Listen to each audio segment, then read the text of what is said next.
राधे राधे, सभी का स्वागत। सभी विद्यार्थी, आप लोग जो भी तैयारी कर रहे हैं, लेक्चरर प्रोफेसर की, असिस्टेंट प्रोफेसर की, यूजीसी, टीजीटी, किसी भी कक्षा में आप लोग जो जा रहे हैं, तो आप लोगों को मैं वो चीज़ बता रहा हूँ जो न्यूट्रल है, मध्य की बातें हैं, जो सब में आएगा। सभी विद्यार्थियों को, या परीक्षा में आप नहीं भी बैठ रहे हैं, तो भी आपको शास्त्रीय दृष्टि से जानना ज़रूरी है, क्योंकि एक विद्वान से सारी अपेक्षा होती है समाज को। तो व्यासपुर गुरुकुलम चैनल को सब्सक्राइब कीजिए, और खुशी की बात है कि आप लोगों ने, बहुत लोगों ने सब्सक्राइब किया है चैनल को। आप लोगों ने कमेंट भी बहुत लोगों ने दिया है, और शेयर भी कर रहे हैं, लेकिन उस अपेक्षा पूर्वक नहीं कर रहे हैं। तो शेयर ज़्यादा से ज़्यादा कीजिए इसको, ताकि वो बटे। शेयर करने से ऐसा नहीं होगा कि मतलब हमको कोई मिठाई मिल जाएगा। शेयर करोगे तो ये बात सब जगह जाएगी, है ना। मैं कितना अपने से करूं, अपने मोबाइल से खुद से शेयर थोड़ी किया जाता है। तो आप लोग जब करोगे, आप लोग हमारे प्रेमी हो और आनंद ले रहे हैं आप लोग, तो इसका आप लोगों के ऊपर में जिम्मेदारी, तो नैतिक जिम्मेदारी बनती है, तो शेयर किया गया। ठीक है ना। मैं आपको बता रहा था मृच्छकटिकम के हिसाब से, मृच्छकटिकम एक रूपक है। क्या है? रूपक। रूपक है। तो इस रूपक में कुछ बातें होती हैं। मैं आपको कई वीडियो इस संबंधित में दे चुका हूँ। मेरा तो मन था कि गीता दूं, रामायण दूं, क्योंकि लोग आजकल यही सब चीजें दे रहे हैं। तो मेरा तो मन जो है दया से, करुणा से, एक आर्द्र होकर के कि चलो आप लोग इसको आगे समझोगे, जिससे आपके कोई भी इतने हजारों विद्यार्थी हैं, किसी के घर में दीपक जलेगा, रोटी खाएंगे। तो इसके लिए मैं कर रहा हूँ। देखिए, नाटक में अवस्थाएं होती हैं। अवस्थाएं, कथा वस्तु, जो भी नाटक की जो कथा वस्तु है, उसके कार्य की प्रगति के विभिन्न विश्रामों को अवस्था कहते हैं। अवस्था क्या है?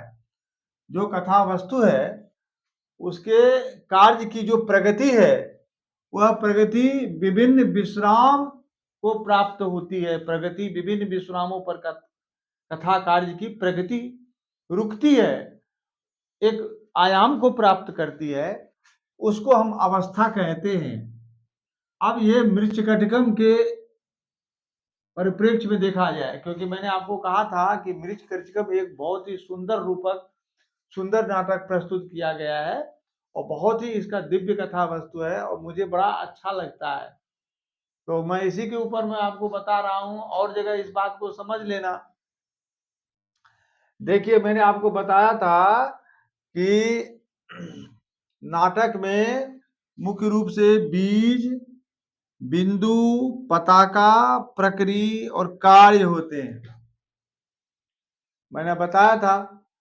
और नाटक में ये 5 मुख्य अवस्था होती है। अर्थ प्रकृति होती है, आरंभ, यत्न, प्रत्याशा, नियताप्ति और फलागम। अब इसको समझने की जरूरत है कि आरंभ क्या है और किस तरह से काम करता है। तो आरंभ और बीज,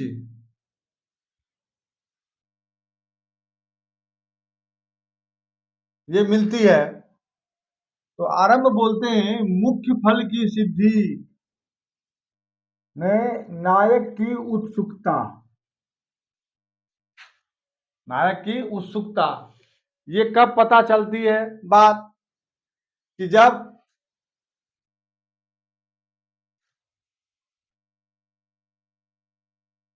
बसंत सेना चारुदत्त के घर जाती है, और वह गलती से दुपट्टा उड़ा देता है, और उस समय जब ज्ञान हो जाता है कि यह बसंत सेना है, उस समय चारुदत्त जो है अपने प्रणय की बात कहता है, उससे माफी मांगता है, और कहता है, चारुदत्त तिष्ठतु प्रणय, यहाँ पर मैंने लिख दिया है ताकि आप लोगों को कोई दिक्कत ना हो। वीडियो से भी ले सकते हैं, मैं कह भी रहा हूं, समझ जाना।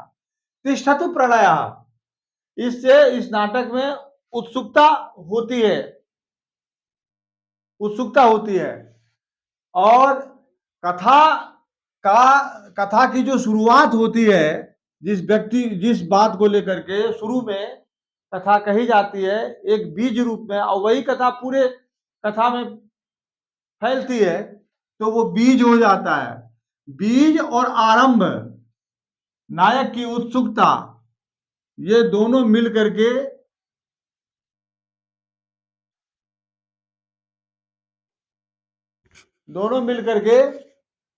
कथा में एक अवस्था आती है।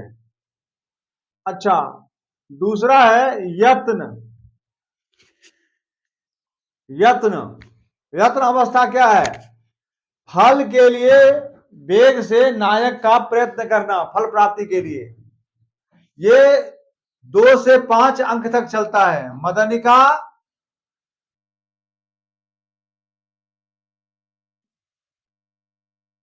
बसंत सेना को चारुदत्त से मिलने का अवसर प्रदान करती है, पुनः मिलने का अवसर, और इसके लिए वह अलंकार भांड जो है प्रस्तुत होता है, और अलंकार भांड के बहाने जो है दोनों मिलते हैं। ये दूसरे से 5वें अंक तक चलता है। तो ये इस यत्न नाम की अवस्था दूसरी होती है। यत्न और बिंदु, यह दोनों मिलकर के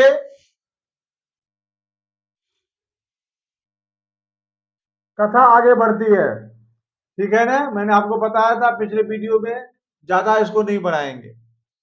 अच्छा, प्राप्त्याशा, अनुच्छेद परिसमाप्ति में जो फल है वो प्रत्याशा है।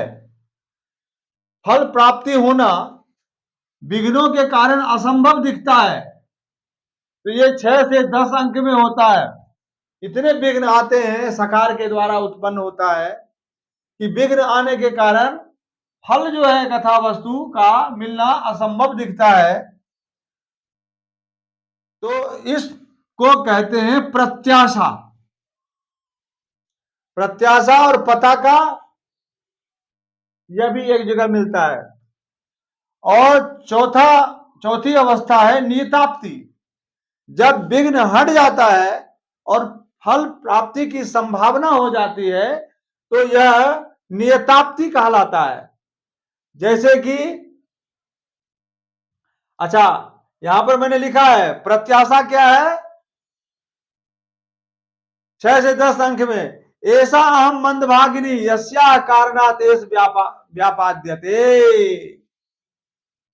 ये बसंत सेना कह रही है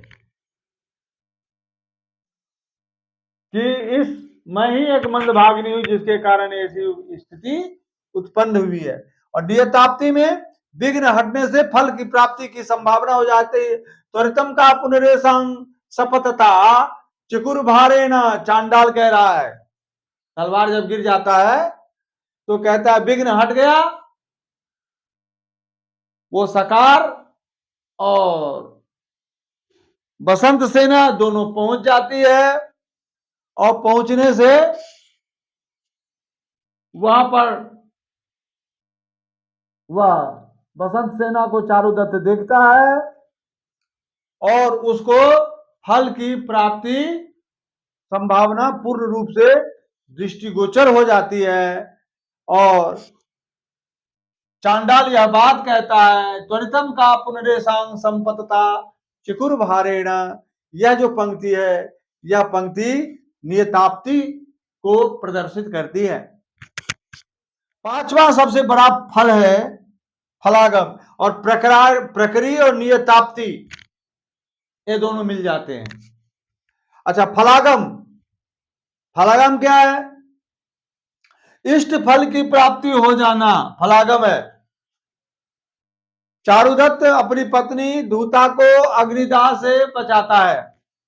वो अग्निदाह कर लेती है अपने आप को, अग्निदाह से बचाता है। और सर्विलक कहता है, आर्य बसंत सेने परितुष्टो राजा भवती वधु शब्देन अनुगृह्णाति। आपसे राजा संतुष्ट हैं और वधु शब्द से आपको अपनाना चाहते हैं, वधु के रूप में अपनाना चाहते हैं। राजा आपसे संतुष्ट है। तो यह वचन जो है चारुदत्त के लिए फल की प्राप्ति है। यह नाटक बहुत ही सुंदर है। इन अवस्थाओं का ज्ञान आपको मैंने बताया। इस नाटक का नायक कौन सा है, ये आप हमको कमेंट करके बताएंगे कि मृच्छकटिकम का नायक किस प्रकार का है।